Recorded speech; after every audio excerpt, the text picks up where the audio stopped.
इतनी देर हो गई, अभी तक बच्चे आए नहीं स्कूल से। विधि अपने कच्चे मकान के बाहर अपने बच्चों के आने का रास्ता देख रही थी। तभी प्रीति निधि पसीने में तरतर भीगे हुए भारी बस्ता टांगे घर में घुसते हैं। गरीब विधि दोनों को गले से लगा लेती है। आ गए मेरे दोनों प्यारे बच्चे, देखो तो कितना पसीना आ रहा है, मेरे फूल जैसे बच्चों को। विधि बड़े प्यार से अपनी आंचल से दोनों का पसीना पोंछने लगती है। प्रीति स्कूल के पूरे दिन की बात बताती है। पता है मम्मी, आज हमारी क्लास में प्रिंसिपल सर आए थे।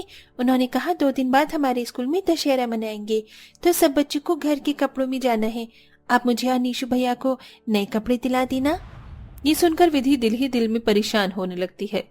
हे भगवान, अभी तो देव जी का काम धाम भी ठीक से नहीं चल रहा है, घर के खर्च ही पूरे नहीं हो पा रहे हैं। ऐसे में दशहरा भी आ गया, बच्चों को कपड़े कहाँ से दिलवाऊंगी, मेला कहाँ से दिखाऊंगी। माँ, अगर पैसे नहीं है तो कोई बात नहीं, मुझको कपड़े मत दिलाना।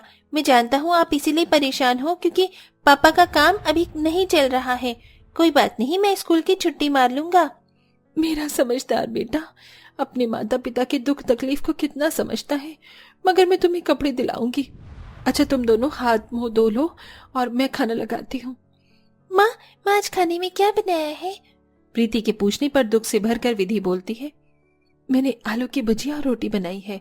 ये सुनकर प्रीति चिड़चिड़े मिजाज से खाने से मना कर देती है। फिर से वही आलू की भुजिया रोटी, मुझको नहीं खाना। आप जब देखो डेली डेली आलू की भुजिया और सूखी रोटी बनाती हो। प्रीति बेटा, अभी घर में थोड़ी दिक्कत परेशानी चल रही है, मगर मैं दशहरे पर तुम दोनों के लिए तुम्हारे मनपसंद पकवान बना दूंगी। पक्का प्रॉमिस न माँ? हाँ हाँ, पक्का बनाऊंगी। बच्चों को बोल तो दिया, मगर दशहरा मनाना तो दूर, घर में अन्न का एक दाना भी नहीं। बस भगवान किसी तरह आज देव जी को मालिक पैसे दे दे। दोनों बच्चे खा ही रहे थे कि तभी बिजली कट जाती है। कुछ देर बाद, माँ कितनी देर हो गई, अभी तक लाइट नहीं आई, मुझे जोर की गर्मी लग रही है। चलो ना, पाकी मौसी के घर चलते हैं, कितने दिनों से हम गए भी नहीं हैं। ठीक है चलो, लेकिन मेरे पास रिक्शे के लिए पैसे नहीं है। हम पैदल पैदल चलेंगे माँ, अब जल्दी से चलो। विधि के दोनों बच्चे पाकी के घर जाने की जिद बार बार इसलिए करते थे क्योंकि पाकी एक बहुत धन संपत्ति वाले घर में ब्याही गई थी। उसका बंगला महंगे हाईफाई जगह में बना हुआ था, जहाँ की सड़कें भी चमचमाती रहती थी। जबकि विधि का विवाह बेहद गरीब घराने में हुआ था, जहाँ शादी के बाद से ही वो बेचारी दुख देखती आ रही थी। कुछ देर में विधि दोनों बच्चों को लेकर अमीर बहन पाकी के घर आती है, जहाँ उसका बेटा बेटी नित्या आर्यन महंगे डाइनिंग टेबल पर खाना खा रहे थे। मम्मा, मेरा हो गया, मैंने खा लिया। ये क्या है री बेबी, आज फिर से तुमने पूरा लंच फिनिश नहीं किया। मैंने कितने प्यार से तुम्हारे लिए फ्रूट केक बनाया था, खाओ इसे। और नित्या, तुम भी पूरा का पूरा जूस पियोगी और मटर पनीर और बटर नान खाकर उठना। नो फेस मम्मी, मुझे नहीं खाना ये नान, ये कितना मैसी मैसी है। जहाँ एक तरफ पाकी के दोनों बच्चे अमीर खाने से मना कर रहे थे, वहीं गरीब बहन के दोनों बच्चे ललचाई आंखों से खाने की भरी मेज को देख रहे थे। तभी विधि को देखकर पाकी घमंड से बोलती है। अरे विधि दीदी, आप मेरे घर में बताए भी नहीं, ऐसे एकदम से आ गई। वो बच्चे जिद कर रहे थे और तुमसे मिले काफी दिन हो गए थे, तो सोचा छोटी से मिलाऊं। मुझे तुमसे कुछ बात भी करनी थी। तुम्हारी इस गरीब बहन को तुम्हारी मदद की जरूरत है। तो देव जी का काम धंधा अच्छा नहीं चल रहा है, घर में बड़ी तंगी है, खर्चे के मामले में भी हाथ खिंचा हुआ है। 1000-2000 की मदद कर दोगी तो बच्चों को दशहरा घुमाना था। ये सुनकर पाकी पैसों के घमंड में चूर अपनी गरीब बहन को बहुत जलील करती है। इसीलिए कहते हैं विधि दीदी, इंसान को उतने ही पैर फैलाने चाहिए जितनी की चादर हो। अब जीजा जी गरीब हैं तो इतने में ही गुजारा करना चाहिए, क्यों अमीरों की देखा देखी करते हो। और अभी अभी दशहरे के लिए हमने अपने बंगले को पेंच करवाया है, इसमें पैसे लग गए। फिर रावण का पुतला भी बनवाना है, शॉपिंग करनी है, बच्चों को मेला घुमाना है, तो मैं मदद नहीं कर पाऊंगी। और एक बात दीदी, मुझे बार बार मुंह उठाकर मेरे ससुराल में मत आया करो, अच्छा नहीं लगता। पाकी का खटास भरा रवैया देखकर विधि के दिल को बहुत ठेस पहुंचती है और नम आंखों से वो बोलती है। मैं तो यहाँ अपनी सगी बहन का घर समझकर आई थी, लेकिन इस अपमान के लिए शुक्रिया पाकी। आज के बाद तुम्हारी ये गरीब बहन तुम्हारी दहलीज पर फिर दोबारा नहीं आएगी। हाँ हाँ, अब जाओ भी, ज्यादा मुझको इमोशनल ब्लैकमेल करने की जरूरत नहीं है। विधि के जाने के बाद पाकी की सास संध्या और पति कबीर उसे समझाते हैं। बहू, ये तुमने ठीक नहीं किया। अरे इस वक्त तुम्हारी गरीब बहन दुख में है, तुम्हें उसकी मदद करनी थी। और वैसे भी पाखी, त्योहार की खुशी अकेले अपने लिए नहीं होती है, सबके लिए बराबर होती है। ओहो प्लीज मम्मी जी, कबीर जी, आप दोनों मुझे लेक्चर मत दीजिए। नित्य, आर्यन, चलो बच्चों शॉपिंग चलते हैं। पैसों के दम पर उछलती हुई अमीर बहन दशहरे की खुशी मना ही रही थी तो गरीब बहन दहलीज पर निराश बैठी थी। तभी हाथ पैर में पट्टी बांधे देव लंगड़ाता हुआ आता है। हे भगवान देव जी, आपको इतनी चोट कैसे लग गई? मैं ठीक हूँ विधि, घबराओ मत। वो फैक्ट्री में काम करते वक्त भारी टाइल गिर गई, हाथ पैर में चोट आ गया। लेकिन मुझे अपनी चिंता नहीं है, बल्कि तुम तीनों की चिंता है। दशहरे का क्या होगा? अब किसी भी साल में तुम लोगों को थोड़ी खुशियां नहीं दे पाता मैं। गरीब लाचारी से देव की आंख में आंसू बहने लगते हैं। तब विधि हिम्मत देते हुए बोलती है, अजी आप चिंता मत कीजिए, मैं हर कदम पर आपके साथ हूँ। आप तो जानते हैं शादी के पहले मैं पिताजी के साथ गदा, तीर, तलवार, खिलौने बनाती थी, तो फैक्ट्रियों में जाते थे वो। तो इस बार मैं अपने परिवार के लिए ही करना चाहती हूँ, करने दीजिए मुझे। विधि देव को मना लेती है। विधि अगली सुबह सुबह जंगल में जाकर घास फूस का बोझ उठाकर लाती है और अमीर बहन अपने बंगले के गार्डन में रावण का विशाल पुतला बनवाती है, महंगी लड़ियों और मरकरी से सजाती है।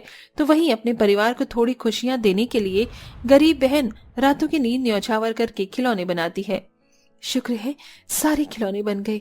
आज नवमी है और कल विजयदशमी, 2 दिन में मेले में खिलौने बेच लूंगी तो इतने पैसे बन जाएंगे कि बच्चों के लिए थोड़े बहुत पकवान बना लूंगी और एक आधा झूला भी झुला दूंगी। दिल में उम्मीद लगाए हुए विधि खिलौने लेके मेले में बेचने के लिए आ जाती है। वहीं उसके दोनों बच्चे घर के आगे बैठे लोगों को मेले में जाते देखकर सबका मुंह देख रहे थे। निशु भैया देखो, सब लोग मेले में जा रहे हैं, हम कब जाएंगे? प्रीति, माँ खिलौने बेचने गई है, जब माँ पैसे लेकर आएगी और हम भी चलेंगे। ये सुनकर प्रीति दिल उदास करके बोलती है, तब तक तो दशहरे मेले में से सारी जलेबी खत्म हो जाएगी। खिलौने ले लो, खिलौने, राम जी का तीर धनुष, हनुमान जी की गदा, गुड़िया, गुड्डे, बंदूक भी है, ले लो बहन जी, कब से बैठी हूँ, बोहनी करवा दो। ठीक है, ये धनुष तीर दे दो मेरी बेटी को। कितने पैसे हुए? जी 30 रुपए हुए बहन जी। ये लो पैसे। धन्यवाद बहन जी। मेले में से आते जाते कुछ लोग खिलौने खरीदते हैं, जिसे विधि की थोड़ी बहुत बिक्री हो जाती है। तभी पाखी अपने परिवार के साथ उसी मेले में घूमने आती है और बड़बड़ कर रही थी, कबीरी तुम हम सबको कहाँ लेकर आ गए हो? ये दशहरा मेला हमारे स्टैंडर्ड से मैच नहीं करता। पर पाखी, हम जिस जगह गए थे वहाँ एक भी ढंग का झूला नहीं लगा था। क्या फायदा मेले में आने का जो बच्चे झूला न झूले। मम्मा मम्मा, वो देखो निधि मासी। जैसे ही पाखी अपनी गरीब बहन को खिलौने बेचती देखती है तो सरेआम बेइज्जती करती है। बस यही दिन देखना बाकी रह गया था विधि दीदी, तुम इस मेले में खिलौने बेच रही हो, कम से कम अपना नहीं तो अपनी बहन की इज्जत का तो ख्याल कर लेती, मगर तुम्हें तो आदत है सबकी इज्जत का फालूदा करना। बाकी मैं कोई चोरी नहीं कर रही जो तुम मुझे इतनी बातें सुना रही हो। मैं अपने बच्चों को खुशियां देने के लिए केवल ईमानदारी से मेहनत कर रही हूँ। बोलते बोलते विधि की आंख भर जाती है। घमंड से पाखी अपने परिवार के साथ बढ़ जाती है। दशहरे का दिन भी आ जाता है। पाखी के रईस बच्चे नए नए कपड़े पहनते हैं, जबकि विधि अपने दोनों बच्चों के साथ उस दिन भी खिलौने बेचने मेले में आती है। निशु, प्रीति, मैं थोड़ी देर में खिलौने बेचने के बाद जो पैसे बनेंगे तुम्हें उससे मेला दिखा दूंगी, ठीक है? ठीक है माँ। तभी पाखी भी फिर से मेले में आती है और अपनी गरीब बहन उसके बच्चों से मुंह फेर कर आगे बढ़ जाती है, जहाँ वो बड़े बड़े झूलों पर झूलते हैं। इसी बीच में आर्यन इधर उधर भागने लगता है और एक बच्चा चोरों से उठा लेता है। मम्मी मम्मी, पापा पापा, बचाओ मुझको। ये तो मेरी बहन पाखी का बेटा आर्यन है, मुझको उसे बचाना होगा। विधि जान की परवाह नहीं करती और उस गुंडे से भिड़ जाती है। मैं कहती हूँ छोड़ दे मेरे बच्चे को, वरना पुलिस बुला दूंगी। अबे ओ औरत, चल कटली पतली गली से, वरना ये रामपुरी देख रही है ना, आर पार कर दूंगा। इतनी देर में निशु प्रीति को और सबको लेकर वहीं आ जाता है। बच्चे को बचाने में चाकू विधि के हाथ पर चल जाता है। कबीर गुंडे को पकड़ लेता है और अब पाखी को भी बेहद पछतावा होता है। आर्यन, मेरा बच्चा तो ठीक तो है? हाँ माँ, मासी ने गुंडे से डिशम डिशम की और मुझे बचा लिया। विधि दीदी, मुझे माफ कर दो। आज अगर आप नहीं होती तो मैं अपने बच्चों को खो देती। क्या हम दोनों बहनें पहले की तरह आज फिर से दशहरा मनाएं? हाँ मेरी बहन, क्यों नहीं। विधि पाखी के गले लग जाती है और अंत में दोनों बहनें एक साथ खुशी खुशी दशहरा मनाती हैं। वेल प्यारे दर्शकों, आपके हिसाब से पैसे का घमंड करना सही है या गलत? कमेंट में जरूर बताएं। आशा है कि आपको ये कहानी पसंद आई होगी। वैसे दोस्तों, आपको नवरात्रि ज्यादा पसंद है या दशहरा? कमेंट में बताना ना भूलें।